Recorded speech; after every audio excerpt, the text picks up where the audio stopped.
മഹാനായ ഹാത്തിമുൽ അസം ഷഖീഖുൽ ബൽഖിയോട് പറയുന്ന വാക്കുകളാണ്, നളർതു ഫീ ഖൗലില്ലാഹ്, അല്ലാഹുവിന്റെ വചനം ഞാൻ ഒന്ന് ആലോചിച്ചു പോയി. വഅമ്മാ മൻ ഖാഫ മഖാമ റബ്ബിഹി വനഹൻ നഫ്സ അനിൽ ഹവാ, ശരീരത്തെ തിന്മയിൽ നിന്ന് സൂക്ഷിക്കാൻ കഴിയുന്നത്. വഅമ്മാ മൻ ഖാഫ മഖാമ റബ്ബിഹി, അല്ലാഹുവിന്റെ പരിശുദ്ധമായ മഹത്വം മനസ്സിലാക്കുകയും, അതാണ് ഏതെങ്കിലും ക്യാമറ എന്നെ വീക്ഷിക്കുന്നുണ്ടല്ലോ, അതല്ല എന്റെ നാട്ടുകാർ കാണുന്നു, അതൊന്നും നീ നോക്കണ്ട. ഖാഫ മഖാമ റബ്ബിഹി, എന്റെ റബ്ബിന്റെ മുമ്പിൽ പോയി നിൽക്കേണ്ടവനാണ് ഞാൻ എന്ന ബോധം, അല്ലെങ്കിൽ എന്റെ റബ്ബിന്റെ മഹത്വം എത്രയാണ്. ഇമാമുന അലി റളിയല്ലാഹു അൻഹു ചോദിക്കുന്നു, അല്ല സഹോദര, നിനക്ക് എങ്ങനെ കള്ളുടിക്കാൻ പറ്റും? നിനക്ക് എങ്ങനെ മയക്കുമരുന്ന് ഉപയോഗിക്കാൻ പറ്റും? നിനക്ക് എങ്ങനെ വ്യഭിചരിക്കാൻ പറ്റും? നിനക്ക് എങ്ങനെ തോന്നിവാസം ചെയ്യാൻ പറ്റും? നിനക്ക് എങ്ങനെ ഫിത്നയും ഫസാദും പറയാൻ പറ്റും? അള്ളാഹു അത് കാണുന്നില്ലേ? അള്ളാഹു കാണുന്നുണ്ടെന്ന ബോധം ഉണ്ടായിട്ട് നീ ചെയ്യുകയാണെങ്കിൽ വല്ലാത്ത ധൈര്യമാണ് നിന്റെ ധൈര്യം, അല്ലേ? അള്ളാഹു കാണുന്നുണ്ടെന്ന് നിനക്കറിയാം, എന്നിട്ട് നീ അത് ചെയ്യുന്നുണ്ട്, വല്ലാത്ത ധൈര്യമാണ്. ഇനി അള്ളാഹു കാണുന്നില്ല എന്നാണ് നീ വിചാരിക്കുന്നതെങ്കിൽ നിന്റെ പേര് കാഫിർ എന്നാണ്, അല്ലേ? ഞാൻ ഈ ചെയ്ത തെറ്റ് അള്ളാഹു കാണുന്നില്ല എന്നാണ് നീ വിചാരിക്കുന്നത്, പിന്നെ നീ മുസ്ലിം അല്ലല്ലോ. പിന്നെ നിനക്ക് അള്ളാഹുവിന്റെ സ്വർഗം, അനന്തകാല റബ്ബിന്റെ നിഅമത്തുകൾ നിനക്ക് ഹറാമല്ലയോ? അള്ളാഹ് കാണില്ല എന്ന് അള്ളാഹ് കാണുന്നുണ്ടെന്നറിയുന്ന ആളല്ലേ നീ, പിന്നെ എങ്ങനെ നീ തെറ്റ് ചെയ്യും? വല്ലാത്തൊരു വാക്കാണ്. ഇതിനാണ് ഹിക്മത്ത് എന്ന് പറയാ. വമൻ യുഅ്തൽ ഹിക്മ ഫഖദ് ഊതിയ ഖൈറൻ കസീറ. എന്തൊരു വചനമാണത്! എങ്ങനെ തെറ്റ് ചെയ്യാൻ പറ്റും? തെറ്റ് ചെയ്തുകൊണ്ടിരിക്കുക, അള്ളാഹു കാണുന്നുണ്ടെന്ന് നിനക്കറിയുന്നല്ലോ, പിന്നെ എങ്ങനെ തെറ്റ് ചെയ്യും? എന്നിട്ടും നീ തെറ്റ് ചെയ്യുകയാണെങ്കിൽ നിന്റെ ധൈര്യം വല്ലാത്ത ധൈര്യം തന്നെ. ആ റബ്ബ് നിന്നെ കാണുന്നില്ല എന്ന് നിനക്ക് തോന്നുന്നുണ്ടോ? എങ്കിൽ നീ മുസ്ലിം അല്ലല്ലോ, നീ പിന്നെ ഇസ്ലാം എന്ന് പുറത്തു പോയില്ലേ, അള്ളാഹ് കാണുന്നില്ല എന്ന് വിചാരിച്ചാൽ. അപ്പൊ എങ്ങനെ തെറ്റ് ചെയ്യാം? ഇനി ഇതിൽ കൂടുതലൊന്നും വാദ പറയേണ്ട ആവശ്യമില്ലല്ലോ, നമുക്ക് നന്നാവാതെ പോരെ.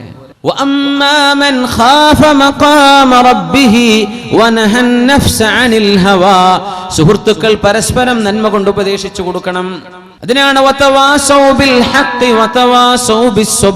നന്മ കൊണ്ട് കൽപ്പിക്കുകയും ഹക്ക് കൊണ്ട് കൽപ്പിക്കുകയും ക്ഷമിക്കാൻ കൽപ്പിക്കുകയും ചെയ്യുന്ന സമൂഹം എന്ന് പറയാൻ കാരണം. ഓർമ്മിപ്പിക്കണം, പരസ്പരം ഓർമ്മിപ്പിച്ചു കൊടുക്കണം. ഖാരിജത്ത് ബിൻ സിയാദ് എന്ന് പറയുന്ന ഒരു മനുഷ്യൻ പള്ളിയിൽ നിന്ന് ഇറങ്ങുമ്പോ മനസ്സിലൊരു പ്രേമമാണ്, ഏതോ ഒരു പെണ്ണിനോട് പ്രേമമാണ് മനസ്സിൽ നിന്ന്. പള്ളിയിൽ നിന്ന് ഇറങ്ങിയപ്പോഴേക്കും ആ പള്ളിയിൽ നിന്ന് ഇറങ്ങിപ്പോയാൽ പിന്നെ ഈ പെണ്ണിന്റെ വീടിന്റെ അരികത്തുകൂടെ ഇങ്ങനെ മൂളിപ്പാട്ട് പാടി നടക്കുന്ന ഖാരിജത്ത് ബിൻ സിയാദ്. ഖാരിജത്ത് ബിൻ സിയാദ് എന്ന ചെറുപ്പക്കാരൻ, നമ്മുടെ നാട്ടിലൊക്കെ ഉള്ള ഒരുപാട് ചെറുപ്പക്കാർക്ക് തുല്യനായ ഒരു ചെറുപ്പക്കാരൻ, ഹിജ്റ 4-ാം നൂറ്റാണ്ടിൽ കഴിഞ്ഞു പോയ ഒരു ചെറുപ്പക്കാരൻ ഖാരിജ ഇബ്നു സിയാദ്. പ്രേമായിരുന്നു. അങ്ങനെ താൻ ആരെയാണോ പ്രേമിക്കുന്നത് ആ പെൺകുട്ടി തന്റെ ഇടമുള്ള കുട്ടിയാണ്, അള്ളാഹുവിനെ പേടിക്കുന്ന പെൺകുട്ടിയാണ്. ആ പെൺകുട്ടിയുടെ അടികത്തുകൂടെ ഇങ്ങനെ ഇടക്കിടക്ക് ഇവൻ നടക്കും. ഇവൻ പള്ളിയിൽ പോയി വരുന്ന ആളാണ്. അതാണ് ഏറ്റവും വലിയ രസം. പള്ളിയിൽ പോയിട്ടുണ്ട്, ചിന്ത പ്രേമമാണ്. പള്ളിയിൽ നിന്ന് ഇറങ്ങി വരുമ്പോ പെണ്ണിനോട് ഇവൻ ഇങ്ങനെ ഒരിക്കൽ പറഞ്ഞു, നിനക്കറിയുമോ നിന്നോട് എനിക്ക് സ്നേഹമുണ്ട്, അനുരാഗമുണ്ട്, നീ ഇതിനൊരുക്കമാണോ? ഒരൊറ്റ മറുപടിയാണ്. ആ പെൺകുട്ടിയുടെ മറുപടി പോലെ വാ തുറന്ന് ഉറക്ക മറുപടി പറയാൻ കഴിയുന്ന പെൺകുട്ടികളാവണം നമ്മുടെ മക്കൾ. ഏതെങ്കിലും ഒരു ചെറുപ്പക്കാരൻ പഴപ്പിക്കാൻ വരുമ്പോ നിന്റെ ആ പ്രേമമൊക്കെ എല്ലാ സ്വകാര്യങ്ങളും വെളിച്ചത്ത് വരുന്ന മഹ്ശറ എന്ന ദിവസമില്ലേ അല്ലാഹു യൗമത്തഗാബുൻ എന്ന് വിളിച്ചത്, ആ ദിവസത്തേക്ക് വേണ്ടി നമുക്ക് മാറ്റിവെക്കാം. അന്ന് കാണാൻ കേട്ടോ യൗമത്തഗാബുൻ. അന്നാവാം പ്രേമം. ഇവിടുന്ന് ഞാനതിനില്ല എന്ന് ഉറക്കെ നോ എന്ന് പറയേണ്ടിടത്ത് നോ എന്ന് പറയാനുള്ള ചങ്കൂറ്റം നമ്മുടെ കുട്ടികൾക്ക് വേണം.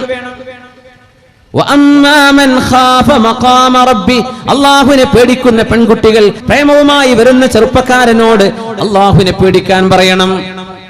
പ്രേമം നടിച്ചു വരുന്ന പെണ്ണിനോട് ചെറുപ്പക്കാരൻ അങ്ങോട്ട് തിരുത്തി കൊടുക്കണം. മക്കയിൽ നടന്നൊരു സംഭവം, ഉബൈദ് ഇബ്നു ഉമൈർ എന്ന് പറയുന്ന മഹാത്യാഗിവര്യനായ ഒരു പണ്ഡിതൻ മക്കയിൽ ജീവിച്ചിരിക്കെ സുന്ദരിയായ ഒരു പെണ്ണിന്റെ ഭർത്താവ് തന്റെ ഭാര്യയുടെ മുഖത്ത് നോക്കി ചോദിച്ചു, നിന്റെ സൗന്ദര്യം കണ്ട് പഴച്ചു പോകാത്തവർ ആരെങ്കിലും ഉണ്ടാകുമോ? സ്നേഹം തോന്നിയപ്പോ പറഞ്ഞതാ. സ്നേഹം തോന്നി പല ആൾക്കാരും പലതും പറയൂലേ. ഈസ ബിൻ മൂസ എന്ന് പറയുന്ന ഒരു ഖലീഫ മൻസൂർ രാജാവിന്റെ കാലത്തിന്റെ ഒരു ചരിത്രം പറയാറുണ്ട്. പെണ്ണിനോട് ഇയാൾ പറഞ്ഞതാ, സ്നേഹം തലക്ക് കയറിയിട്ട് വല്ലാണ്ടങ്ങ് പ്രേമിച്ചിട്ട് പറഞ്ഞു, എന്ത് അൻതി താലിഖ് ഇല്ലം തകൂനി അജ്മല മിനൽ ഖമരി, ഈ പൂർണ്ണചന്ദ്രനേക്കാളും നിനക്ക് സൗന്ദര്യമില്ലെങ്കിൽ നിന്റെ ത്വലാഖ് സംഭവിച്ചു. എങ്ങനെ? ഈ പൂർണ്ണചന്ദ്രനേക്കാളും നിനക്ക് സൗന്ദര്യമില്ലെങ്കിൽ, ഇയാളെ വിചാരം പൂർണ്ണചന്ദ്രനേക്കാളൊക്കെ ഇവൾ സുന്ദരിയാണെന്നാണ്, അതിനേക്കാളും നിനക്ക് സൗന്ദര്യമില്ലെങ്കിൽ നിന്റെ ത്വലാഖ് സംഭവിച്ചു. ഇങ്ങനെയൊന്നും ത്വലാഖ് കൊണ്ട് കളിക്കാൻ പാടില്ലേ? പക്ഷെ ഒരാളങ്ങനെ കളിച്ചു, എന്ത് ചെയ്യും?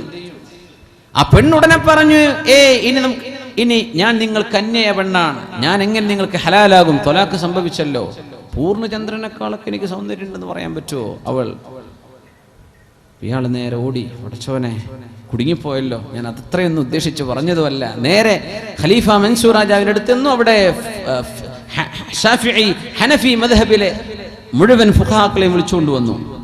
എല്ലാവരും ഫത്വ കൊടുത്തു, ത്വലാഖ് സംഭവിച്ചു. എങ്ങനെ പൂർണ്ണചന്ദ്രനേക്കാളും ഇവൾക്ക് സൗന്ദര്യം ഉണ്ടെന്ന് പറയാൻ പറ്റുക? അതുകൊണ്ട് ഇല്ലല്ലോ, അതുകൊണ്ട് ത്വലാഖ് സംഭവിച്ചു. ഇയാൾ പറഞ്ഞത് അതാണ്, പൂർണ്ണചന്ദ്രനേക്കാളും ഇല്ലം തകൂനി അജ്മല മിനൽ ബദർ, നീ ബദറിനേക്കാളും സുന്ദരിയല്ലെങ്കിൽ നിന്റെ ത്വലാഖ് സംഭവിച്ചു എന്നല്ലേ. ഹനഫി മദ്ഹബിൽപ്പെട്ട ഒരു ഇമാമ് മാത്രം, ഒരു ഫഖീഹ് ഒന്നും മിണ്ടിയില്ല. അപ്പൊ ചോദിച്ചു, നിങ്ങളെന്താ ഒന്നും പറയാൻ? എന്റെ അഭിപ്രായത്തിൽ ത്വലാഖ് സംഭവിക്കൂല എന്നാ. എന്തേ? അള്ളാഹു പറഞ്ഞില്ലേ, ലഖദ് ഖലഖനൽ ഇൻസാന ഫീ അഹ്സനി തഖ്വീം, മനുഷ്യനെ ഏറ്റവും മനോഹരമായ പ്രൊപ്പോർഷനിൽ പടച്ചവനാണ് അല്ലാഹു. ലഖദ് ഖലഖനൽ ഇൻസാൻ വത്തീനി വസ്സൈതൂനി വതൂരി സീനീന വഹാദൽ ബലദിൽ അമീൻ ലഖദ് ഖലഖനൽ ഇൻസാന ഫീ അഹ്സനി തഖ്വീം. മനുഷ്യനെയാണല്ലോ ഏറ്റവും മനോഹരമായിട്ട് അല്ലാഹു പടച്ചത്, മനുഷ്യനെയാണ്. മനുഷ്യൻ അഹ്സനു തഖ്വീം, ഏറ്റവും മനോഹരം മനുഷ്യനാണല്ലോ. അതുകൊണ്ട് ചന്ദ്രനേക്കാളും മനുഷ്യന് ഭംഗിയുണ്ടെന്നല്ലേ ഖുർആൻ പറഞ്ഞത്. എല്ലാറ്റിനേക്കാളും ഭംഗി മനുഷ്യനാണ്. എങ്കിൽ പിന്നെ ഈ പറഞ്ഞ വാക്ക് ശരിയാണല്ലോ, ഇവരുടെ ത്വലാഖ് സംഭവിക്കുകയില്ല എന്നായി. ഖലീഫ മൻസൂർ അതാണ് ഫത്വയായി അംഗീകരിച്ചതെന്ന്. കുഴപ്പമില്ല, പോയിക്കോളി, ഒരുമിച്ച് ജീവിച്ചോളൂ എന്ന് പറഞ്ഞു. ഈ കല്യാണം കഴിച്ച ഒരു ത്വലാഖ് എന്ന വാക്ക് പിന്നെ പെട്ടിയിലാക്കി കടലിൽ കൊണ്ടുപോയി എറിയണമെന്നാ പറയാം. ആ വാക്ക് തമാശയിൽ പോലും എടുത്ത് കളിക്കരുത്, പറയാൻ പാടില്ല. ഉബൈദ് ബിൻ ഉമൈർ റളിയല്ലാഹു അൻഹു എന്ന വലിയ മഹാൻ മക്കയിൽ ജീവിച്ചിരിക്കെ സുന്ദരിയായ ഒരു പെണ്ണിന്റെ ഭർത്താവ് ചോദിക്കുന്നു, നിന്റെ പരിശുദ്ധ മുഖം കണ്ടിട്ട് വഞ്ചിക്കപ്പെടാത്ത ആരെങ്കിലും ഉണ്ടാകുമോ? പറഞ്ഞു, ശരിയാണ്, എന്നെ കണ്ട ആരും നോക്കിപ്പോവും, എന്നെ കണ്ട ആരും ഒന്ന് കൊതിച്ചു പോകും. പെണ്ണുങ്ങളെ നമ്മൾ മനസ്സിലാക്കണം, നിങ്ങൾ നാട്ടുകാർക്കുള്ളതല്ല, നിങ്ങൾ നിങ്ങളുടെ ഭർത്താവിനുള്ളതാണ്. ആരും കൊതിച്ചു പോകും, അവളും തന്നെ പറയായി. അതുകൊണ്ടാണ് നബി തങ്ങൾ പറഞ്ഞത്, ഏതെങ്കിലും ഒരു പെണ്ണിനെ അവളുടെ സൗന്ദര്യം മാത്രം നോക്കിയിട്ടാണ് നീ കല്യാണം കഴിച്ചതെങ്കിൽ ലഅല്ല ജമാലഹാ യുത്ഗീഹാ, അവളുടെ ആ സൗന്ദര്യം കൊണ്ട് അവൾ പഴിച്ചു പോയേക്കും, അവൾക്ക് അവളെ കൺട്രോൾ ചെയ്യാൻ പറ്റിയില്ല എന്ന് വരും. ഇവളും പറഞ്ഞു, ശരിയാണ്. ഇയാളിങ്ങനെ ഭർത്താവ് ആലോചിക്കുക, ഭർത്താവും ഇതിന് കൂട്ടുനിൽക്കുകയാണ്. നല്ല സുന്ദരിയായ ഒരു ഭാര്യയെ സംബന്ധിച്ച് അയാൾക്കൊരു അഭിമാനം തോന്നിയിട്ട് പറഞ്ഞു, മക്കായിലെ ഉബൈദ് ഇബ്നു ഉമൈർ, ആ മഹാനായ പണ്ഡിതനെ ചെന്ന് പഴിപ്പിക്കാൻ പറ്റുമോ? നീ നോക്ക്, നീ ഒന്ന് നോക്ക്, ഒന്ന് ചെന്ന് നോക്ക്. ഹറമിലേക്ക് ചെന്ന് മക്കയിലേക്ക് മഹാനായ അല്ലാമ ഇബ്നു റജബ്, മഹാനായ ഇബ്നുൽ ജൗസി റഹ്മത്തുള്ളാഹി അലൈഹി, അബുൽ ഫറജ് ഇബ്നുൽ ജൗസി തങ്ങൾ ദമ്മുൽ ഹവായിൽ ഈ സംഭവം രേഖപ്പെടുത്തി. മഹാനായ ഉബൈദ് ഇബ്നു ഉമൈർ റഹ്മഹുള്ളയുടെ പരിശുദ്ധമായ ആ മഖാമിന്റെ ഭാഗത്തേക്ക് ചെന്നിട്ട് പറഞ്ഞു, യാ ഉബൈദ് ഇബ്നു ഉമൈർ, എനിക്ക് ചില ചോദ്യങ്ങൾ ചോദിച്ച് നിങ്ങളോട് മസ്അല പഠിക്കാൻ വേണ്ടി വന്നതാണ്. ഹറമിൽ വന്നിരിക്കുകയാണ്, ചോദിച്ചോളൂ എന്ന് പറഞ്ഞു. തനഹ അന്നി ഇലാ സാവിയത്തിൽ മസ്ജിദ്, ഈ പള്ളിയുടെ ഒരു മൂലയിലേക്ക് മാറി നിന്നാലോ? ചോദിച്ചോ എന്ന് പറഞ്ഞു. ഫകശഫത അൻ വജ്ഹിഹാ, അവരുടെ നിഖാബ് അവൾ അങ്ങ് എടുത്തു മാറ്റിയപ്പോ മനോഹരമായ സുന്ദരിയായ സൗന്ദര്യമുള്ള ഒരു പെണ്ണാണ്. അവൾ ചോദിച്ചു, യാ ഉബൈദ് ഇബ്നു ഉമൈർ, എനിക്ക് നിങ്ങളിൽ ചില ആവശ്യങ്ങളുണ്ട്. ചെറുപ്പക്കാരനാണ് ഉബൈദ് ഇബ്നു ഉമൈർ. അദ്ദേഹത്തിന് കാര്യം ബോധ്യപ്പെട്ടു. അല്ലാഹുവിന്റെ പള്ളിയിൽ ഹറമിലാണ് നടക്കാൻ പോകുന്നത്. ഹറമിൽ വെച്ചാണ് ഈ ചോദ്യം നടന്നത്. പഴപ്പിക്കാൻ പറ്റുമോ എന്ന് പിശാച് ഇങ്ങനെ നോക്കുന്ന ചിന്തയാണ്. മഹാനായ ഉബൈദ് ഇബ്നു ഉമൈർ പറഞ്ഞു, നീ ഇവിടെ നിൽക്ക്. മരിച്ചു പോകുന്ന നേരത്ത് അള്ളാഹുവിന്റെ മലക്കുകൾ റൂഹ് പിടിക്കാൻ വരുമ്പോ നന്മയുടെ മലക്കുകളും തിന്മയുടെ മലക്കുകളും അദാബിന്റെ മലക്കുകളും വരുമ്പോൾ ഞാൻ ഈ നിന്നെ കൊണ്ട് ചെയ്യാൻ പോകുന്ന വ്യഭിചാരം നിനക്ക് അന്നേരം ഇഷ്ടമാണെന്ന് തോന്നുമോ? ഇല്ല. അദ്ഖൽതിൽ ഖബർ, നീ ഖബറിലേക്ക് പ്രവേശിക്കുകയും ഖബറിന്റെ ഉള്ളിൽ അല്ലാഹു നന്മ ചെയ്തു വന്നവരെ നന്നായി സ്വീകരിക്കുകയും തിന്മ ചെയ്തു വന്നവരെ അല്ലാഹുവിന്റെ മലക്കുകളെ കൊണ്ട് ശിക്ഷിക്കാൻ പറയുകയും ചെയ്യുമ്പോൾ ഖബറിലെ ചോദ്യോത്തരം നടന്നുകൊണ്ടിരിക്കുന്ന നേരത്ത് പെണ്ണെ നീ ചെയ്തു പോകുന്ന വ്യഭിചാരത്തെ കുറിച്ച് നിനക്ക് ഇഷ്ടം തോന്നുമോ? അപ്പോൾ ഇല്ലല്ലല്ല, എനിക്കത് വേണ്ട.